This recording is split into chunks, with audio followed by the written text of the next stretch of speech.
Chelsea fans, welcome back to another week of Chelsea Chat with me, Moose, and JB. We welcome to an eventful week in the Chelsea sort of community. We're going to kick off the week with sort of obviously the news about Lampards, our thoughts around this, what we felt went wrong, what were the reasons why. Welcoming in Tuchel and the Tuchel Chelsea Chat, or Tuchel Chat. Whatever anyone wants to go with. The first two games of the Tuchel era and looking forward to sort of the next few games around how he's going to line up. Don't forget to like, subscribe, hit the bell notification and comment below as to your thoughts, especially around Lampard and the appointment of Touchel. So, Jamie, we joked, there's not much happened in the Chelsea calendar this week, is there?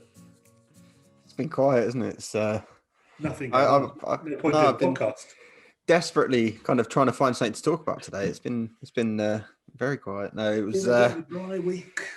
Just after we posted our podcast last week, then the news started to break. I was seeing kind of everywhere on Twitter, Lampard's getting sacked today, and regretfully it did happen. Kind of Monday afternoon, and then I think Tuesday evening. Tuchel was announced, so yeah, very eventful. And then we had two games since as well, so lots to cover. I mean, I'm going to start off. I'm absolutely gutted. For me, Lampard was my favourite player growing up. Absolute legend on the pitch, and there was the start of becoming a legend off the pitch as well. And as a fan, it's been one of those weeks where literally it's changed my whole mood. Sort of just watching, like we talked on the podcast last week around sort of, we think he's got another chance in him. He's not sort of dead and buried. There's no sort of call through his head. There seems to have been a lot going on at the top of the tree in the sort of the Chelsea executive lounge, and it's just gutting. I think sort of. I personally feel if the fans had been in the sort of stadiums, you'd have heard a very different sentiment as to what's going on. I think sort of it's difficult to gauge it because you're having to look on social media, you're having to look in sort of the Chelsea sort of fan groups, etc., to try and gauge sort of people's temperament towards this. But for me, absolutely gutted. I felt he was just he had the sort of the chance to become that legend if the board had just backed him a little bit more. We were on a complete rapport on the games. We were struggling for form in a number of players. Equally, should he have sort of changed up the squad a little bit? Should he have given more opportunities to the players? Probably. But personally, I just don't think it was the right decision to sack him. I don't know what your thoughts were, but I was gutted. Yeah, I mean, I felt like I'd gone for a breakup on Monday, honestly. It was just like one of those, like just kind of moping around, like devastated, upset. It was very, very sad day, but I agree, obviously. I didn't expect it. I think I thought that considering, they brought in a manager who had no experience, who was young, who was a legend, that I thought they must have believed in his plan, whatever he kind of had in mind, whatever he'd sold to them at the time, they must have believed in him to give him that job. I kind of thought, well, with this kind of appointment, perhaps they're trying to change their ways. They're trying to act in a different way for once and stick with a manager and see out his ideas. But it's typical of our hierarchy. They itchy trigger fingers, and run of bad results kind of did it. And I think from reading the rumors and stuff like that, it sounds very much like from January last year they kind of started to get a bit fed up with him because he was desperate for us to bring in a striker. He wanted Aubameyang, he wanted Cavani, he wanted Mertens, he wanted any of those. He just wanted to bring in another striker to help us out. And obviously the board didn't do that. They wanted to wait until the summer to bring in Werner. So tensions started to kind of build from there, and it sounds like they were looking for any excuse to get rid of him from that point. And as soon as this run of results happened and Tuchel was available, they decided to push that button. It's gutting because you sort of look at it, and we spoke on the podcast last week. You've seen Ole Gunnar Solskjaer, you've seen Arteta have these poor runs of games, and I've had a load of sort of fans from other teams come to me and go, "Well, it's just same old Chelsea." There's a sentiment within the fans that it was a different era. It was, we're not going to sort of sack Lampard. He's come in, and with all intents and purposes, been given sort of an impossible task by the board, for a Chelsea manager, that is, and come in and still got top four. So he's come in, built from the bottom. He's brought in a huge amount of talent in Reece James, Billy Gilmore, Mason Mount, Tammy Abraham, all these sorts of players that would never have got a chance with any other sort of Chelsea manager. And I think sort of as fans, for a number of years, you've just felt like a lot of managers were on a conveyor belt. They had their expiration date, but we were never building that legacy with one particular manager. It was always gutting with some managers you felt more of affinity to, but sort of managers like Sarri, they're massively forgettable, and you could sort of ignore that they were even at the club, to be honest. But Lampard's different, sort of top goal scorer for the club, absolute legend in recent times. It's not as though he's sort of forgotten and come back. He's sort of the golden child of the Chelsea era. And he came in, and personally, at the time we were talking, I think we started the podcast at a similar sort of time as the sort of Lampard's first, sort of halfway through his sort of season in that space. But we felt it was probably a too early for him. But he came in and turned it around. Like, he started off with a 4-0 defeat, which is, by all intents and purposes, everyone's like, "Oh, we've made a bad decision." But to turn it round and get the best out of players like Mason Mount, the players that sort of like Tammy Abraham, and propel us to sort of the fourth spot, and all well and good, we made it hard for ourselves to maintain that spot. But he did the impossible, and then I felt he was almost given an impossible task. He finally was given the war chest to go and spend, and whether the players that he wanted to bring in were the ones that we actually did, or whether that was sort of made by the club itself. But he was damned if he spent, and he was damned if he didn't, because from having a great season, it's sort of like now he's maturing. Now he's got to go and spend money, and he's got to live and die by these sort of signings. Now, in a club of Chelsea's size, you don't necessarily have to sign off on every single signing. We're going to come in and you are going to ask for particular players, but you're not necessarily going to get your first, second, third sort of opportunity. And equally, they're going to bring in players that you might not even want. I think sort of players like Havertz, as well as I think he will be an amazing player for Chelsea, is not necessarily a player that Lampard's looking for. If I'm going to be honest, if you look at the squad he's got someone like Mason Mount already. Why does he need another player in that position? Don't get me wrong, world-class player. You don't turn up an opportunity to sign that. But there are other positions to go and sign. Would sort of end of last season, beginning of this season, would you have taken sort of 70 million on a defender or 70 million on an attacker? It's kind of the way that the clubs are structured now. It seems to be very much like that, because managers are coming in and out all the time. So rather than giving them the players that they want, the clubs are taking responsibility for that now and building a good squad that managers can do what they want with. What's the point of Chelsea kind of letting a manager scrap the whole squad, bring in the whole new squad that would do well in his system for him to only last 18 months, and then you're going to have to do the same thing over again, and half of those players probably lost their value in that time, and it just doesn't work that way. It's the clubs now, they have to do it that way. It's all because really this Chelsea method of hiring and firing like it's going out of fashion, and Tuchel's probably going to be there. He's got an 18-month contract. I'd be surprised if it lasted much longer than that, and then the next one will come in. And it's sad. We can't really ever get attached to any managers. It's just the ruthless business of football these days, unfortunately. But we got to get behind the new man now. We got to hope that he's the right man to take us forwards. I mean, the first couple of results have been good, so that can only be positive, really. I mean, it's a nice breath of fresh air to have someone sort of to see the club turn around the sort of the performances that we've had. I think sort of there is a lot of emotion with the fans around sacking someone like Lampard. And personally, to the points we made last week, I felt if the club really wanted to keep him, they would have backed him with a mature assistant manager like a Gus Hiddink or a sort of someone of that stature to give him that boat, because those sorts of times as a manager, you're always going to get a rocky road. You're going to get that point where you're going to have that poor on a form, and it's a matter of how you can go and adapt to it. You look at the likes of Pep, you look at the likes of Klopp, they've all had them, but they've just managed to weather the storm. Chelsea aren't as sort of forgiving in that respect to go and give a manager that much, even when he's literally... I honestly believe someone like Frank could be a world-class manager in time going by.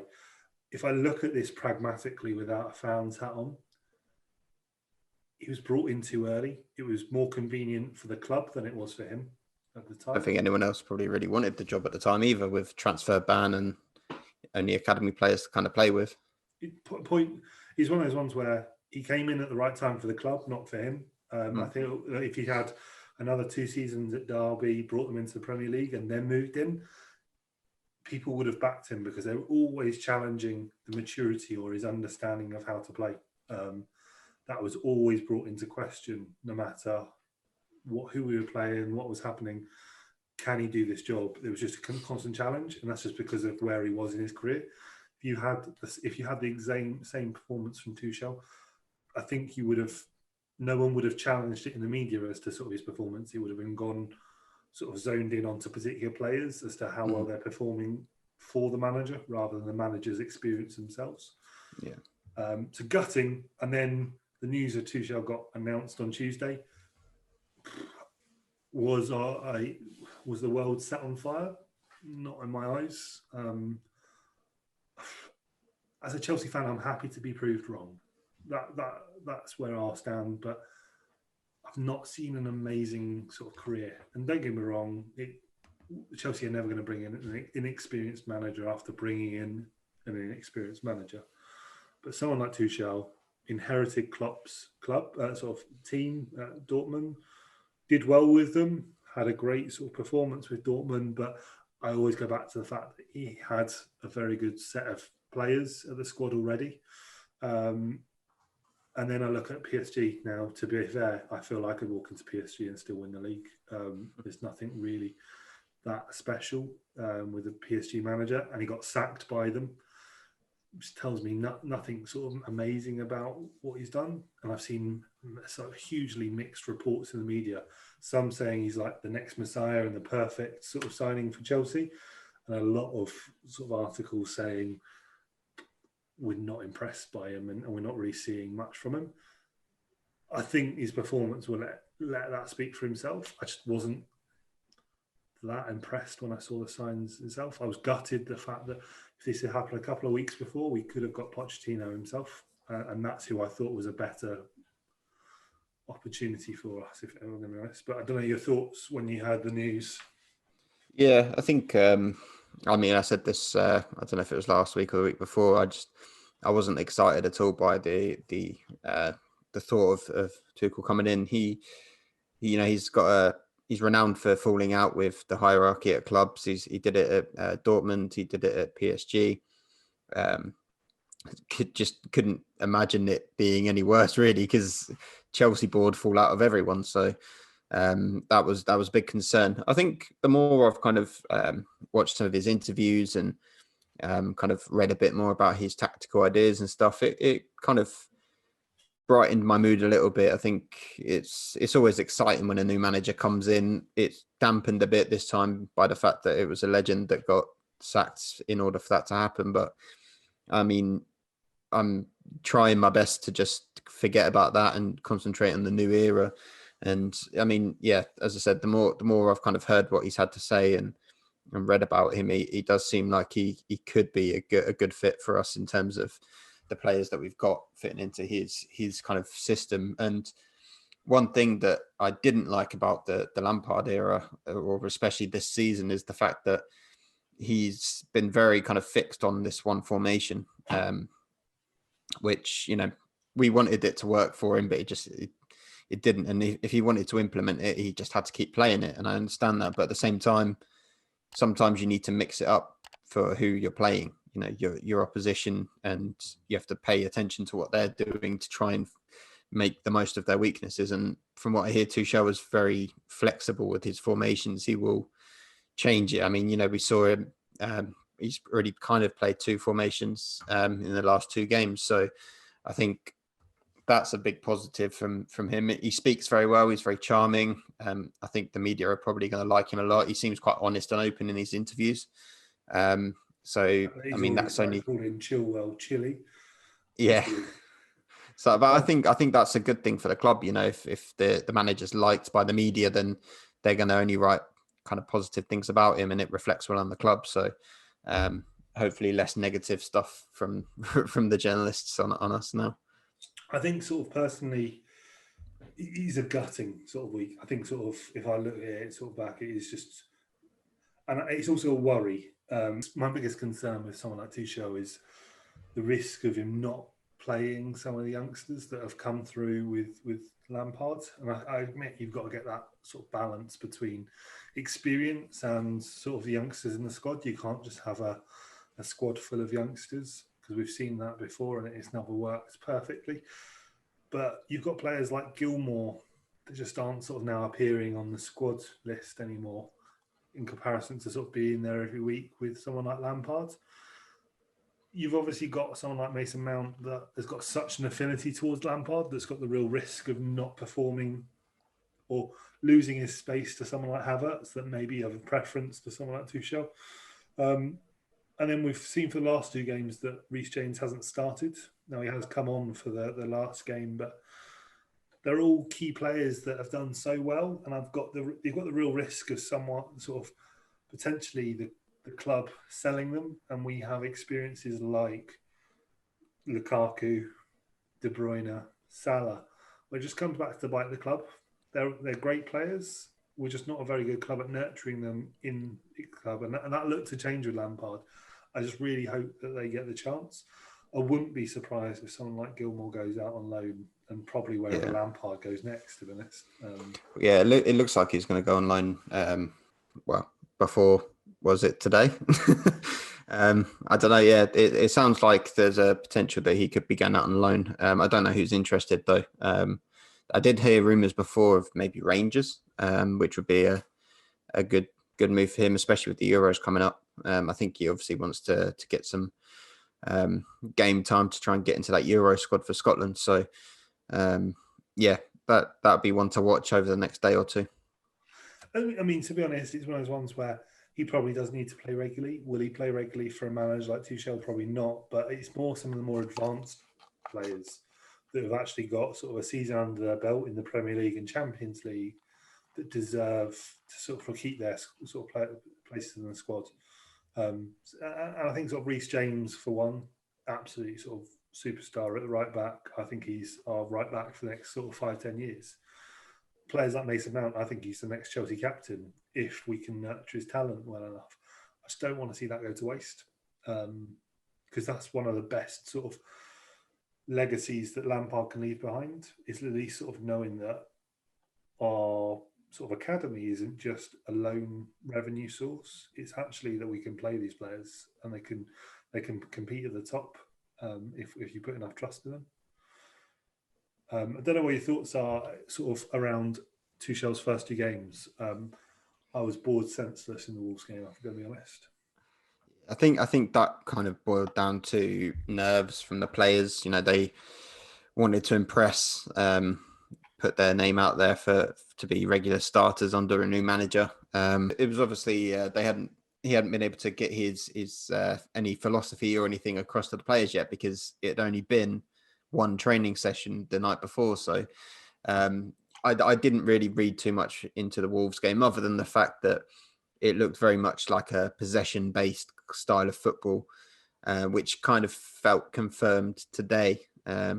After watching the game today, that was a little bit same. I'm hoping it's a bit better going forward, because the last two games kind of felt like Asari performances, you know, the same as those times, which I I don't know if I could sit through that again. That was horrendous that year, and I just really hope it's not the same kind of football because it's dire to watch. It really is. It's one of those ones where it just was. You can probably understand it from his perspective in coming in and just retaining possession, playing a completely defensive game, and then just trying to nick a goal here and there when you can. It's not balls out because at the moment it's not what we need. We just need the results and the bag. But Mhm. I'm going to be honest. I've not seen his performances at PSG. I've not seen his performances at Dortmund. I can imagine it wasn't the same. I think he's just recognised that the club needs performance, sort of results on the table to sort of get us out of a rut, and that probably is the type of game that gets you those sorts of results. I can only hope it wasn't the same because it was just a lot of left, right, a little bit forward, left, right, sort of look out to the wing. It was just sort of like, it just wasn't enough to it. But you could see that he understands what we needed. We've been speaking around it for weeks, crying out for Lampard to play five at the back. If we're not defensively sound, throw more players into the mix because it's the only thing that keeps us sound in that space. And Chelsea know how to play that. I can understand why he's brought in Alonso. Firstly, to bring him out of the cold that Lampard sort of exiled him from. And that was probably one of the reasons that Lampard got exiled. Players like Alonso, players like Kepa, that were forced out of the squad based on falling outs with the manager. Kepa was completely warranted. Alonso was warranted after one of the games, but probably should have been reintegrated at some point because he can play a good wing back, but we never played that formation for him to get. He tried.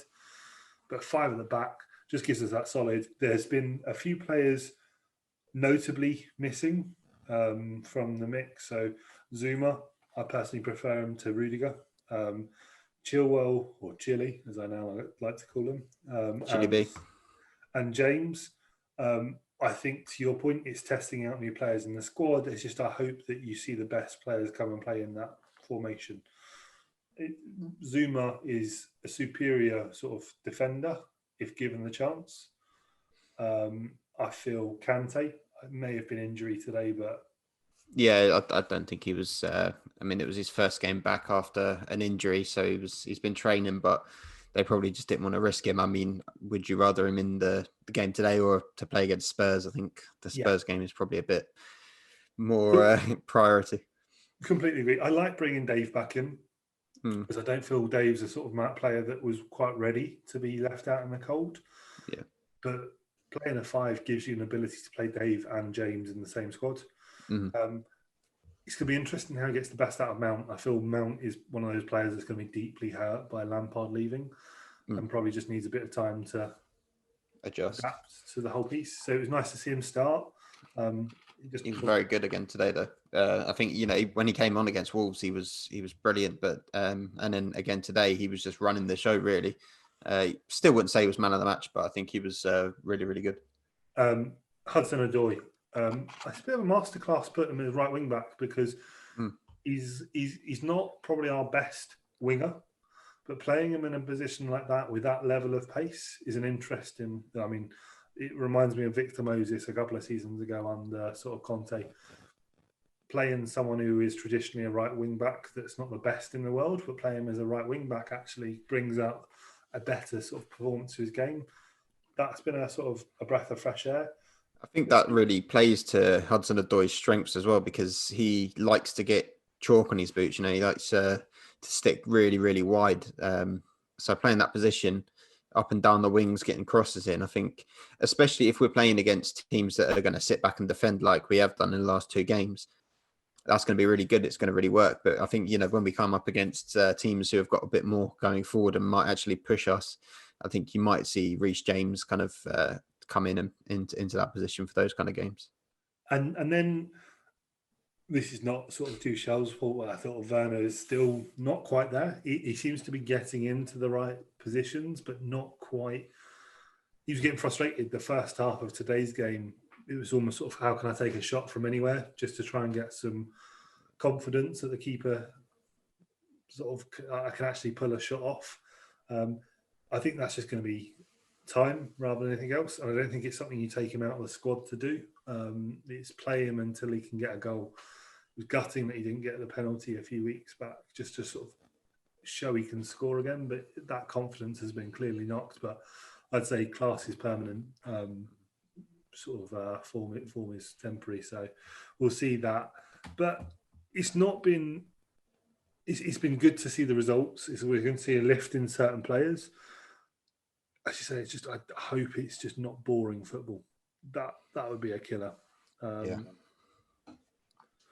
It'll be interesting, I think, to say the least. I think sort of, as you say, I don't see him as a long-term manager, which is never great coming in as a manager, but I think he'll do a job.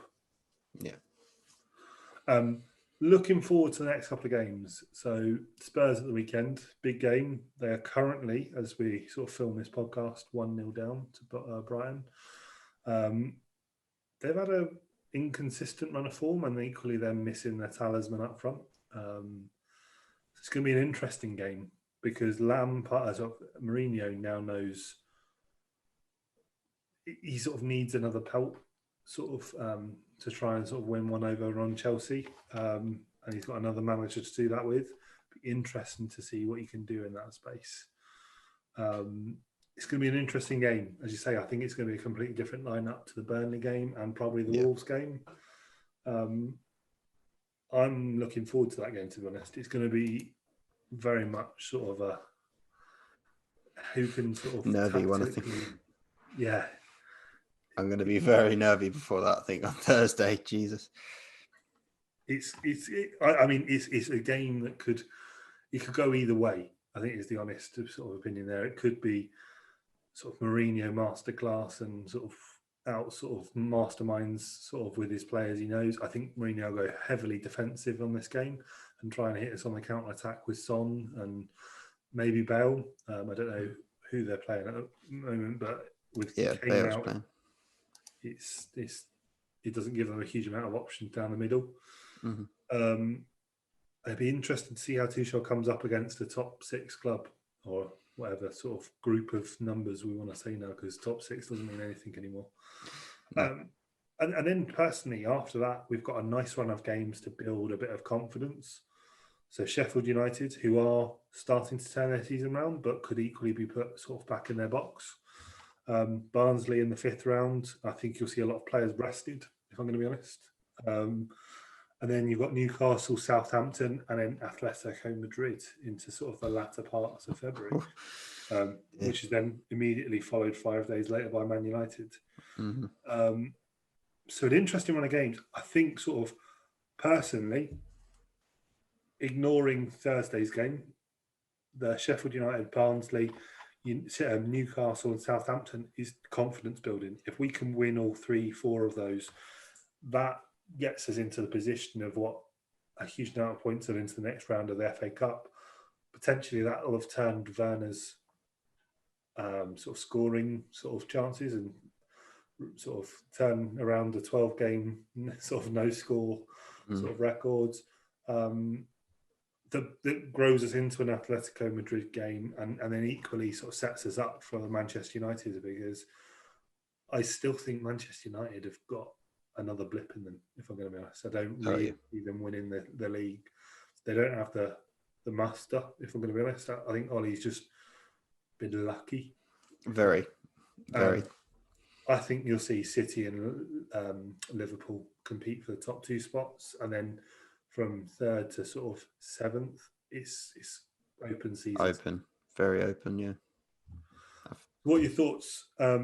What are your predictions for sort of Tottenham game, and anything else you want to comment on for that? Tottenham game, I think we'll start to see Tuchel's kind of idea for a main starting 11, you know, his ideal team. I think he won't risk learning about the players like he has done the last couple of games. He won't risk that for a game like Tottenham. I think you'll see someone like Pulisic starting, someone he knows, he's worked with, he trusts.